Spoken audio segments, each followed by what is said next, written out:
मानव के जीवन में खासकर 3 ऋण होते हैं। पहला पितृ ऋण होता है, दूसरा ऋषि ऋण होता है और तीसरा देव ऋण होता है। तो पितृ ऋण से जीव ऋण होता है दाम्पत्य जीवन में प्रवेश करके, और स्वयं जब पिता बनता है पितृ ऋण से ऋण होता है।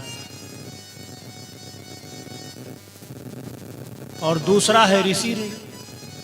ऋषियों का भी ऋण हम जीवों के ऊपर चढ़ा हुआ है, और इस ऋण से जीव तब ऋण होता है जब इनके रचित इन ग्रंथों का स्वाध्याय करे, इसको जीवन में उतारे, वेद शास्त्रों का अध्ययन करे। ऋषियों ने इतना परिश्रम करके इन ग्रंथों की रचना किया है, जब इनको हम जीवन में उतारेंगे नहीं, इनका अनुसरण नहीं करेंगे, तो ऋषि ऋण चढ़ा रहता है। तो जब इन ग्रंथों की जो इनमें जो बातें लिखी हुई उनको जब जीवन में हम धारण करते हैं, उनके बताए हुए मार्ग पर चलते हैं, तब वो ऋषि ऋण से हम ऋण हो जाते हैं। ऋषियों का ऋण समाप्त होता है। और तीसरा ऋण है देव ऋण। देवताओं का भी ऋण, हम लोग ऋणी हैं। भाई देवता भगवान सूर्य हैं, भास्कर हमें रोशनी देते हैं। ठंडी में सूर्य की रोशनी कितनी अच्छी लगती है। पवन देवता हैं, वे जीवन प्रदान करते हैं हवा दे करके। तो ऐसे समस्त देवताओं का ऋण चढ़ा होता है। तो जब कोई हम यज्ञ अनुष्ठान करते हैं, देवताओं का यजन करते हैं, ये यज्ञ इसीलिए होते हैं। यज्ञ करके जीव, भागवत में बड़ा अच्छा वर्णन है। नारद जी महाराज ने भगवान श्री कृष्ण के पिता वासुदेव जी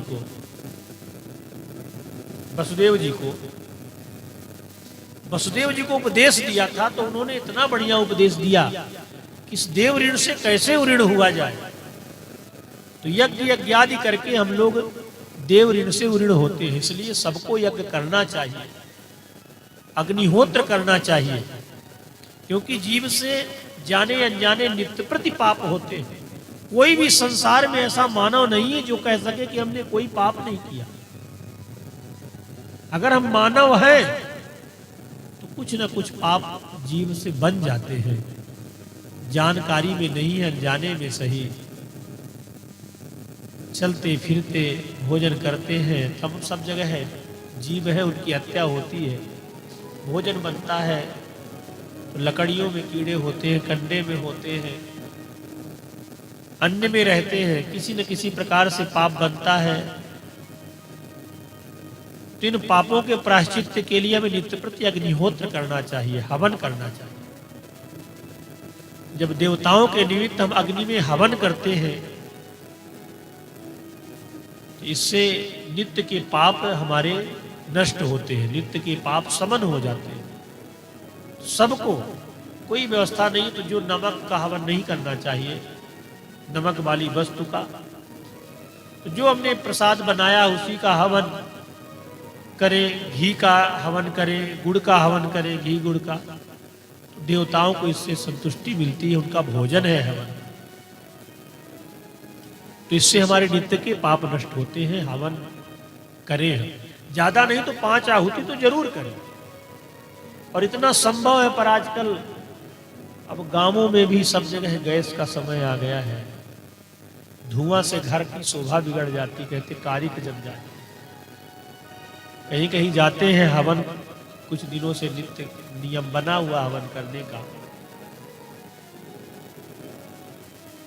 अपनी दिनचर्या का व्याख्यान नहीं करना चाहिए। तो बहुत जगह दिक्कत होती जब अच्छे अच्छे घरों में रहने के लिए मिलता है, कहीं व्यवस्था नहीं रहती तो बड़ा संकट आता कि हवन कहाँ करें।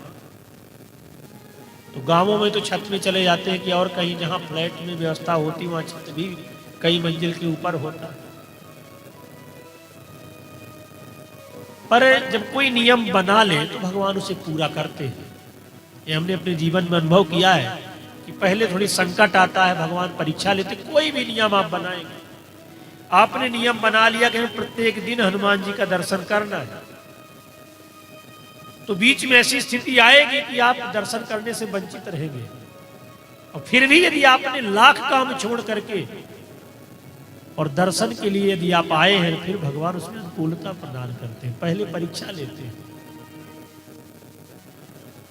तो जब कोई भी आप नियम बनाएंगे पूजा पाठ का, जप का, हवन का, तो उसमें व्यवधान आता है। और जब सभी बाधाओं को एक किनारे करके आप देखिए, जो जाकी शरणन गह ताको ताकी लाज, मीन धार सन्मुख चढ़े बहे जात गजराज।